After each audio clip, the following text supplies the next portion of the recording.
I'm Lainey. And I'm Laura Beth. And we are Steel Magnolias, two sisters who love family, traditions, and all things Southern. We've got plenty of room at our table, so pull up a chair.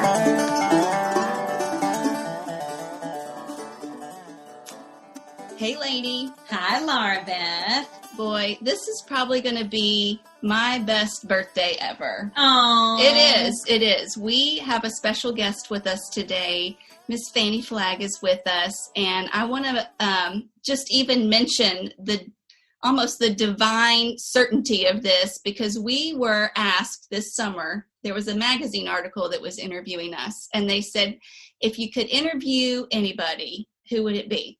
And we threw out two names, Dolly Parton and Fannie Flagg. And so to have you with us today, Fannie, is just such a treat. So welcome to the Steel Magnolias podcast. Well, thank you, and happy birthday, 21 years old. Yeah. Lainey, you're telling the truth, right? Yes, It's I your am. birthday. Well, I've been waiting so long to get on with you gals. I just couldn't wait. I'm stuck in California, and I said, well, if I can just talk to my Southern girls, I'll be happy. Oh, well, thank So you. happy birthday. Don't you have something special? I could not have Fannie Flagg and a birthday celebration without a beautiful plate of fried green tomato. Yay! Happy birthday, Laura Beth. Thank you. What's your dewy wish? I already got my wish, so Thank that was you. just bonus right there. Thank you. Well, let me introduce you formally to our listeners, just in case, surely they know you, but just in case they haven't gotten a chance to hear your works, I'll just formally introduce you. Fannie's career started in the 5th grade when she wrote, directed, and starred in her first play titled The Whoopee Girls. At age 19, she was already writing and producing television specials in her hometown of Birmingham, Alabama. At age 20, she went to New York and immediately began writing and acting on Candid Camera. She made over 75 appearances on The Tonight Show. She went on to distinguish herself as an actress and a writer in television films and in theater. She is the New York Times bestselling author of Daisy Fay and the Miracle Man, Fried Green Tomatoes at the Whistle Stop Cafe, Welcome to the World, Baby Girl, Standing in the Rainbow, I'm going on and on, A Redbird Christmas, Can't Wait to Get to Heaven, and this is a personal favorite of mine, the All-Girls Filling Station's Last Reunion. So Flagg's script for Fried Green Tomatoes was nominated for an Academy Award and the Writers Guild of America Award, and won the highly regarded Scripter Award for Best Screenplay of the Year. She also won the Harper Lee Prize for Fiction. Fannie loves all animals, especially human beings, and lives happily in California and Alabama. What a stretch of landscape you cover with your residences. Well, now, Lainey, how old am I? Well, we're Southern. We don't tell that. We don't tell it.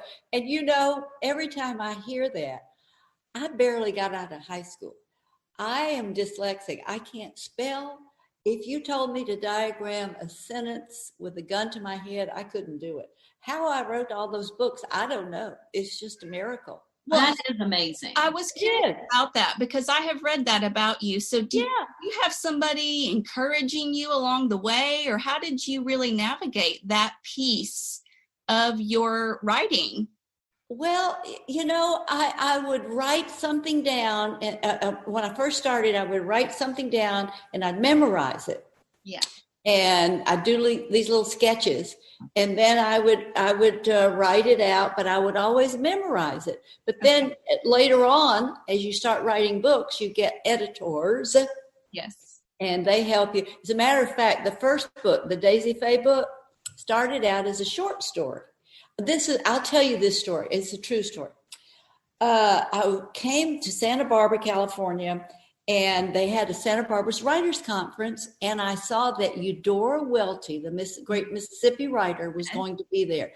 Well, I just said, I've got to go just to see her. She was my idol. So I went, And I sat there in the auditorium, and the man came out and he said, well, now the competition this year will be a short story, and we'll give you one word, and that word is childhood. And so I'm sitting in this room with these brilliant writers, and, they're English majors and all this stuff. And I'm going, oh God, I'm so embarrassed. I don't know what to do. But I thought if I didn't write this story, they'd kick me out.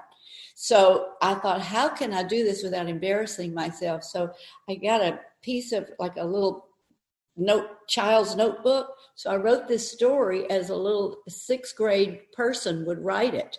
So I said, if I had any misspelled words or bad grammar, they'd think, oh, she meant that on purpose.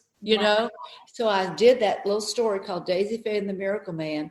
And they said, don't use your real name because we don't want to play favorites. Just pick a name. So I said, okay, I'm going to be Edna Ferber. So I stayed there the whole week. And at the end of the week, Eudora Welty came out and she said, the winner of the short story is Edna Ferber.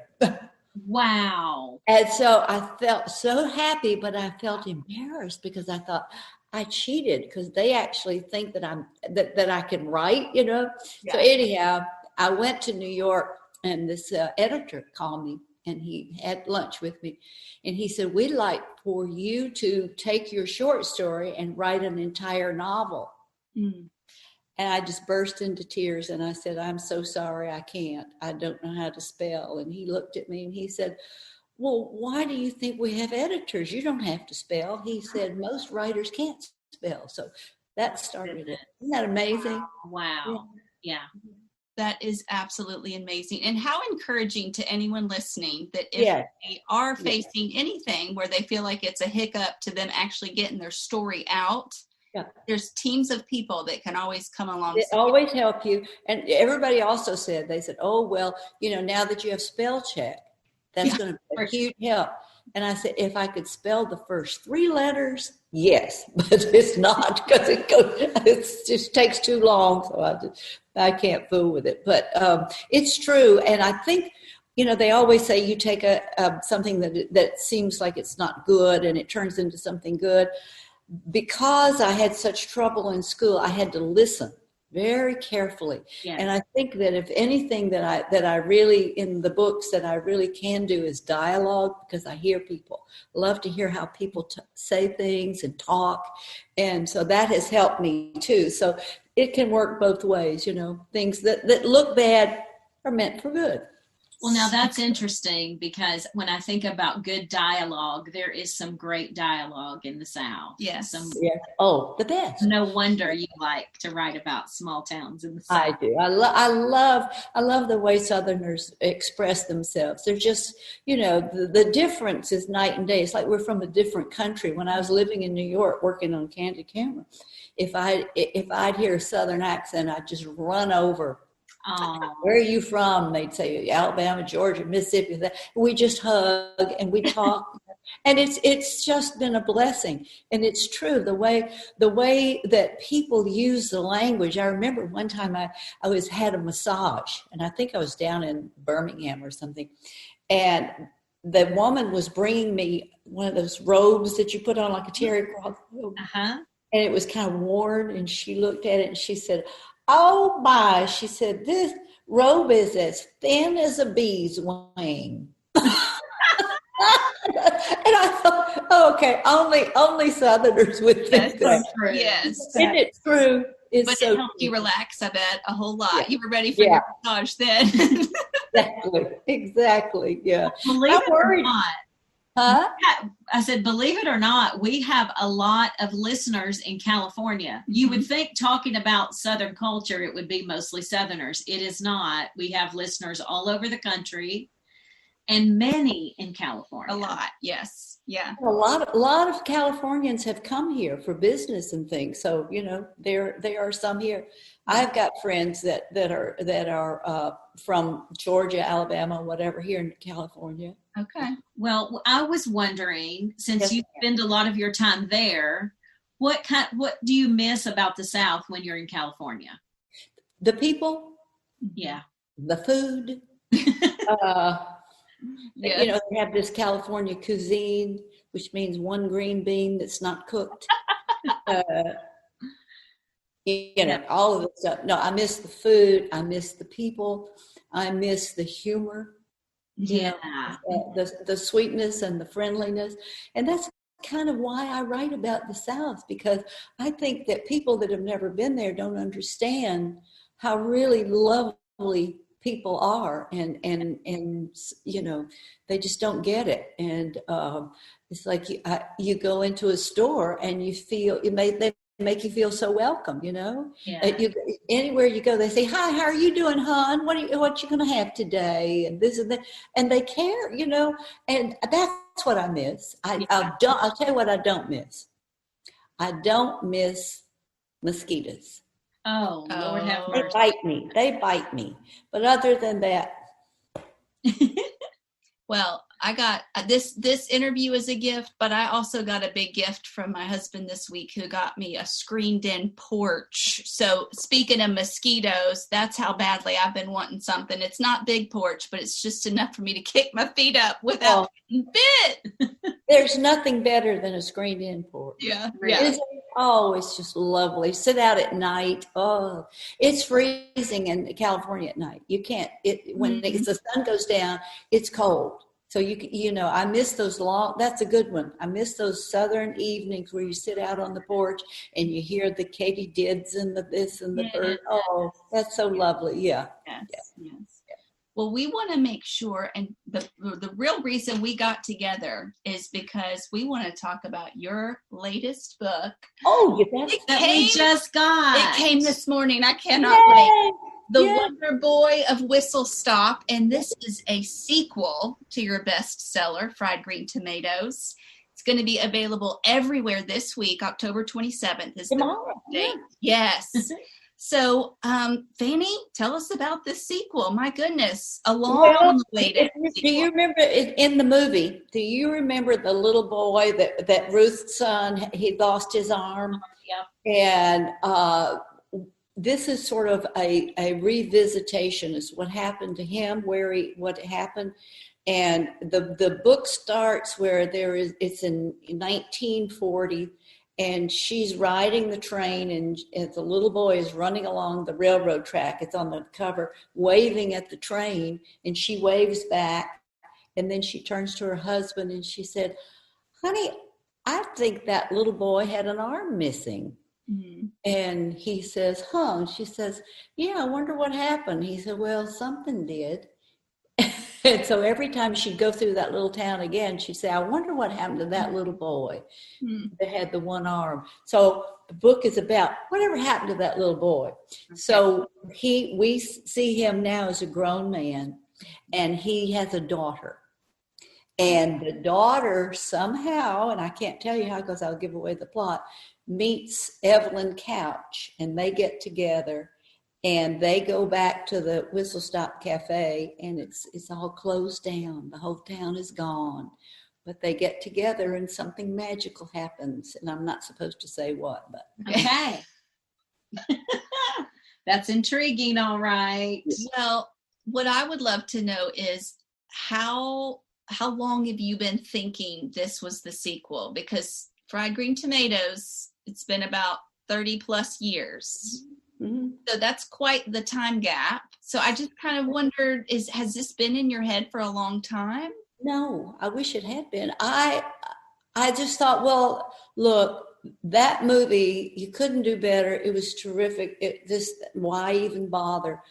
But my agent, they were talking about doing a series, TV series. They were talking about a musical play about it, this and this and this, and I kept saying, no, I think I don't want to do it again. But all of a sudden, and this is between us, I got so homesick, and with all of the hazara in the world, and everybody's mad at everybody, and they're fighting and all that, I thought, I want to go back home, and I want to revisit that place where it was so happy and all that. And so I thought, well, you know what? I'll do it. I'll write this. I'll just write the follow-up.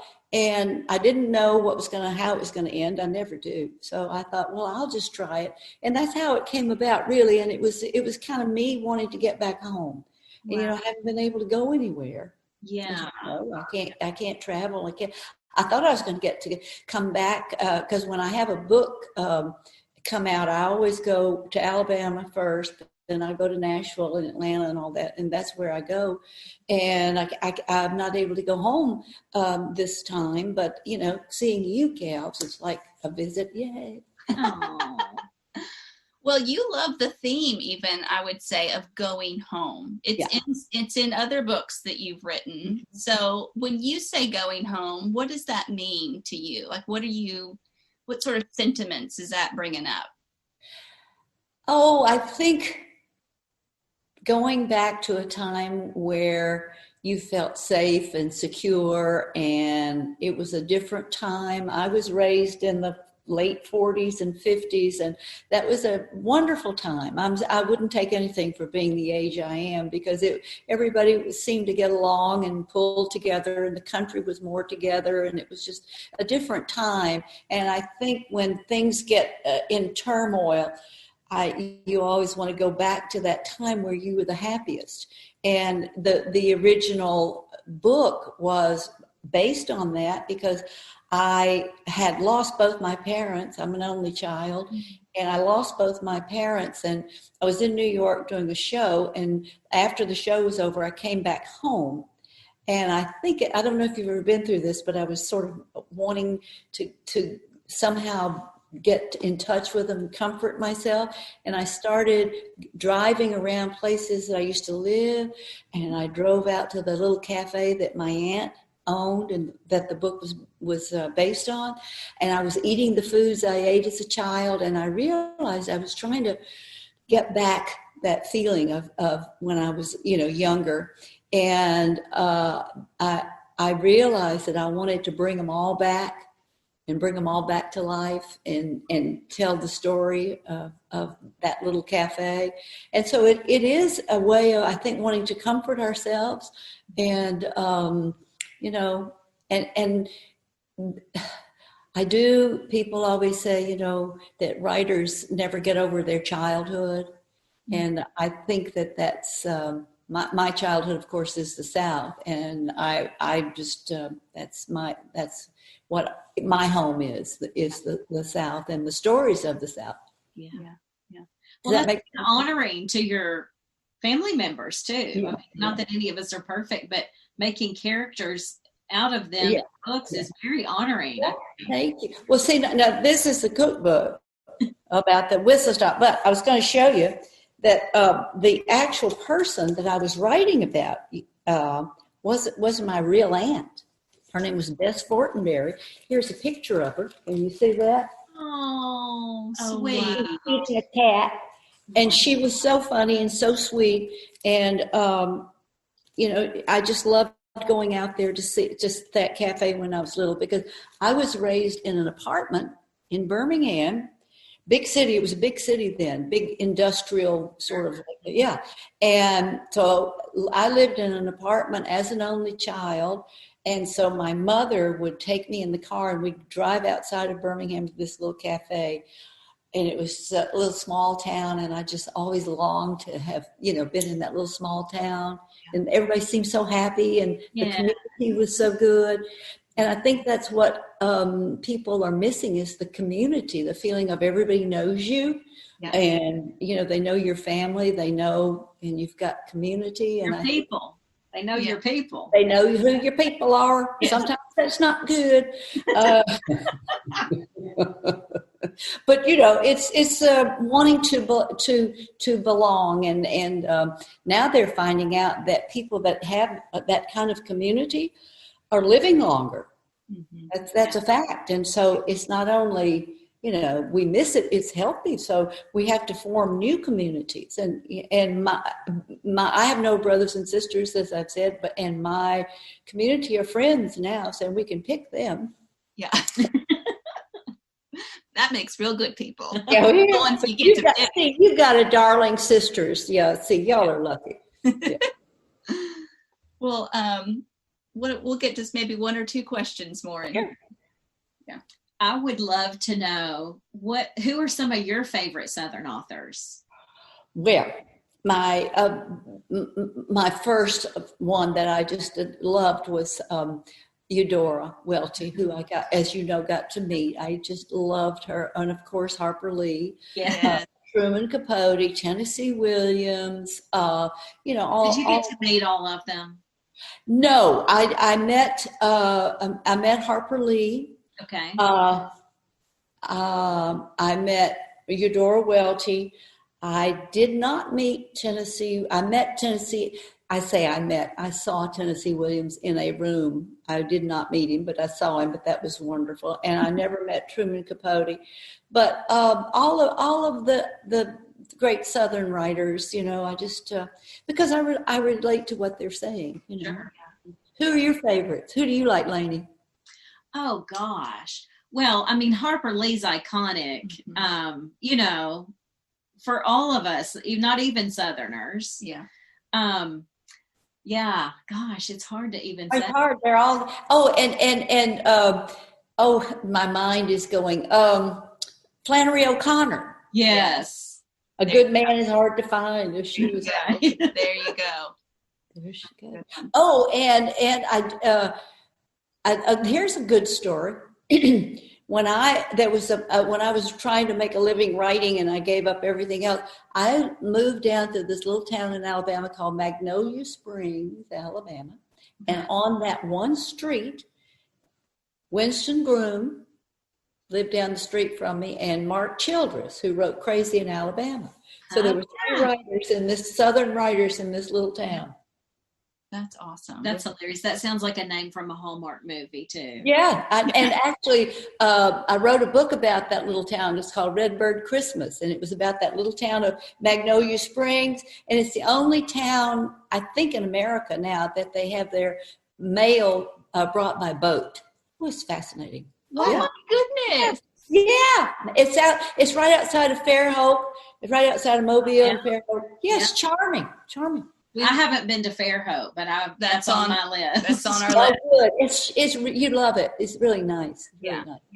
Where do you come up with the titles for your books? Do you get help with that, or is that something that you usually speak into as well? They're always so creative. Well, thank you.